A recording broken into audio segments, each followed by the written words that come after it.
It's time for the Phenology Show. Phenology is the rhythmic biological nature of events as they relate to climate. And apropos of our previous conversation, you should now have a vision in your head of a sort of a warty old man with crooked teeth and gray hair and a scraggly beard and this mellifluous voice. Good morning. It is time to talk to you about what's happening. And if you're paying attention, you probably have noticed that, there are some signs of fall coming about. One of the most obvious is the beginnings of the changes of the maple trees. I think they are probably number one specimens for fall. And we have seen them begin to start coloring. I have now found one or two that are completely colored. Not very many, but some. I have some that have not even begun to color. And that is typical of the maples. Last year, we had a warm fall, and it was October before we reached peak of color. The average peak of color for maples in this area is generally in the week of the 20s.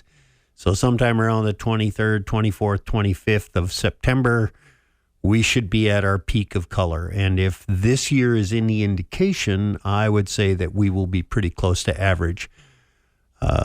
Besides the maples, which are, turning red and orange and yellow around you, the hazelbrush, which is the predominant understory at my house and probably at your house as well. It is a pretty common plant. The beaked hazel turns yellow and the American hazel turns red, and both are showing signs of turning. I have estimated them at about 25% change. So about 1 leaf in 4 on the hazel are showing signs of color. So that's kind of where the hazels are at.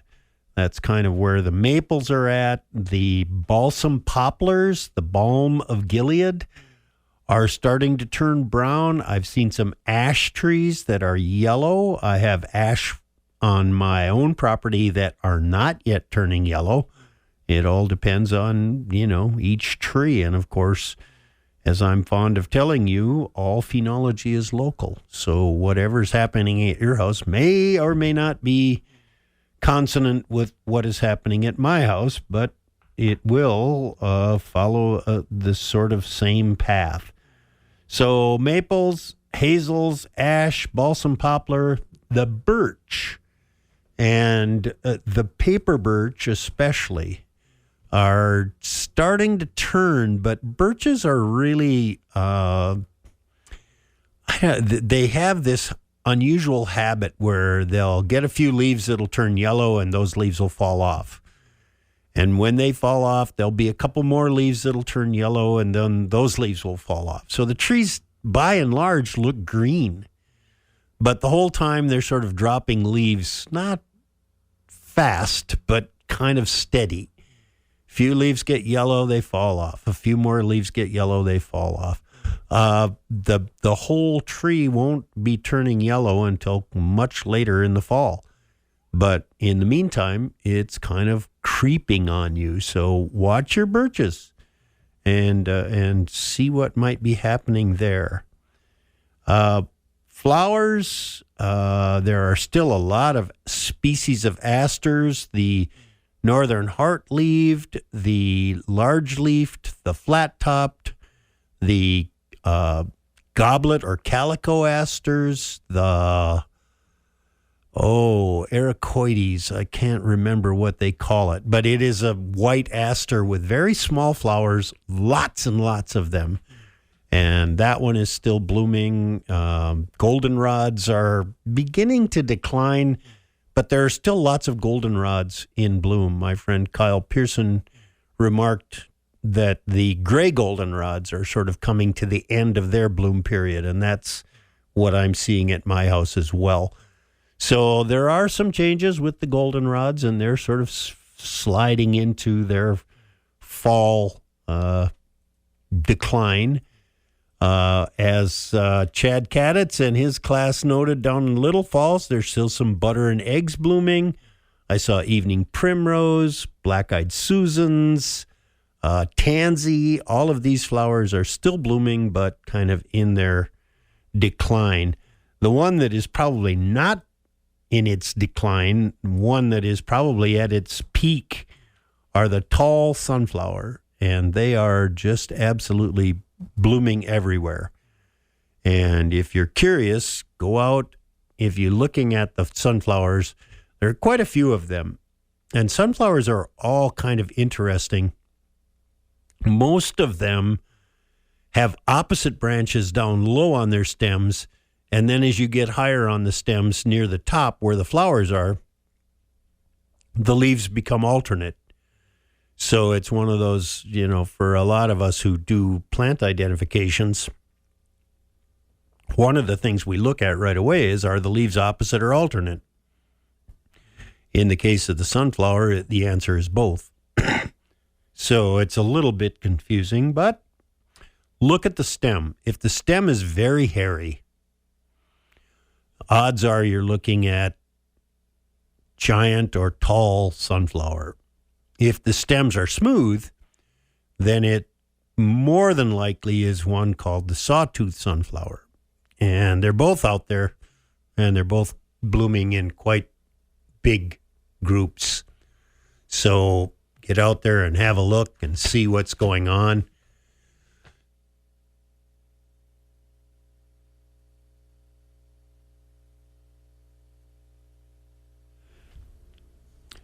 Besides sunflowers, Jerusalem artichokes. Now, I don't see a lot of these blooming just anywhere, but I have a patch at home that I have planted, and I keep it in check by mowing around it because otherwise it would continue to spread. But the Jerusalem artichoke is sort of a sunflower in its flower. It's a bright yellow flower, big raised central disc. If you only looked at the flower, you'd say sunflower, but if you look at the leaf of the Jerusalem artichoke, it is quite large. It's very wide as well as quite long. Some of them are 6 or 8 inches long, and they're probably 4 or 5 inches wide. They have heavily toothed edges. If you grab the leaf and rub your thumb across it, you'll see that the top of the leaf feels like 60 grit sandpaper. It's really rough. But the fact that the leaf is so wide and so large is what gives it away as Jerusalem artichoke. So check around. Maybe there's some growing by your house. I also have cup plant, which is a prairie plant and was quite common out in the prairies. It's called cup plant because the leaves sort of join at the base and they form a cup. And when it rains, those leaves kind of fill up with water.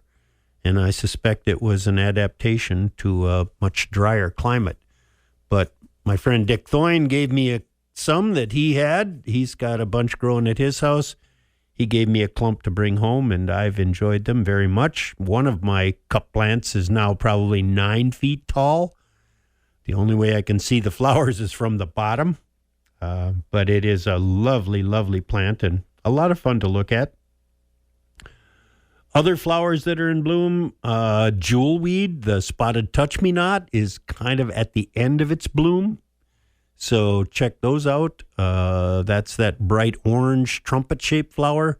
And if you look carefully, if you find those bright orange flowers, and jewelweed always is growing near water. So it's going to be on swamp edges. It'll be in the ditches. It'll be along lake shores. It'll be where water is not far away. And the interesting thing about the jewelweed is the seed, spotted touch-me-not. And the seed is going to look like a little green banana. And if you touch that green banana on the bottom and it is ripe and ready, it's going to explode and the seeds are going to fly everywhere. So check out the jewelweed. It's still blooming. A plant that's not blooming but is quite prominent, and especially if you're along a lake shore or if you're in a big area of swampy ground, very wet ground, there is a plant called great water dock. And many of you are probably familiar with curl dock, which grows in the ditches. Right now, it's kind of coffee brown. It's got these little tiny seeds that are, they're almost like flake tobacco. In fact, we used to call it Indian tobacco or tobacco weed, and it is dock. But the great water dock, which is prominent right now, is bright red. And so yesterday I was driving along and I looked into this swamp, and there were 3 of these 6-foot tall spikes of bright red. And right away I recognized them as great water dock, and they are very lovely right now. So if you're driving by wetlands, check and see. If you're a waterfowler, a duck hunter, and you're getting ready to go out duck hunting, when you get out there, check and see. You're going to see some bright red plants here and there across the water, across the wetlands, and those are great water dock, and they're quite lovely. So I hope you'll get a chance to appreciate those.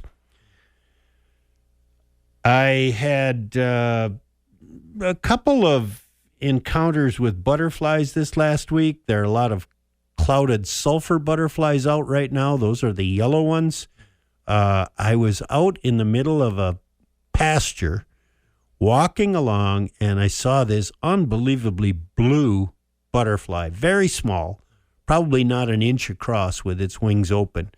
But the blue color of it was so startling that it looked a bit like an alfalfa flower. It was that sort of blue-purple. And I chased it around a little bit. It landed. I got a good picture of it. It turns out I was looking at the eastern-tailed blue butterfly. Not uncommon, very common butterfly, but not one that I have paid much attention to up until Saturday or Sunday it was, when I ran across it and was flashed with that beautiful blue wing. So check out the eastern-tailed blue butterflies. I did not see any monarchs this week. I know there are still some around. I have reports of monarchs running as late as October, so I know they haven't all left the area yet, but they are definitely in migration. And if you're not paying close attention, they're probably sneaking away from you even as we speak. Today is the 8th of September. I would guess that sometime between now and next week when we speak, the hummingbirds will probably be on the move. We'll probably have fewer. Right now, I'm going through a lot of juice, and because this is the time of year when they are fattening up for migration, and their migration includes a 600-mile trip over the Gulf of Mexico, open water for 600 miles. They need all the energy they can get. So this time of year, I changed my formulation in my feeders from 1 to 4, that is 1 part sugar to 4 parts water. I change it to 1 to 3. So I have 1 part sugar, 3 parts water, which makes it 25% stronger, 25% more sugar, so that the hummingbirds get a good boost, and it will help them. So if you're feeding hummingbirds, just bring the sugar up a little bit in your mixture, and it will help those hummingbirds in terms of their survival for what is coming for them.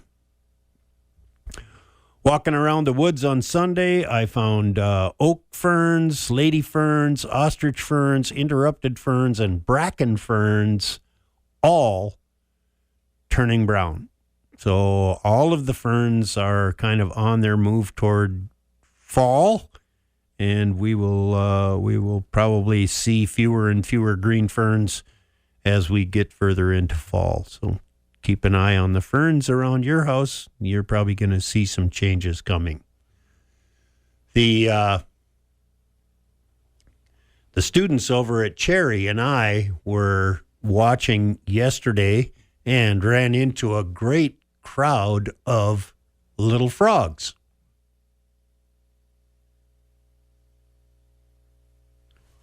There were wood frogs, there were spring peepers, and there were gray tree frogs, and the gray tree frogs were all bright green, but all of them were tiny, less than an inch long, and probably all of them were tadpoles a month ago.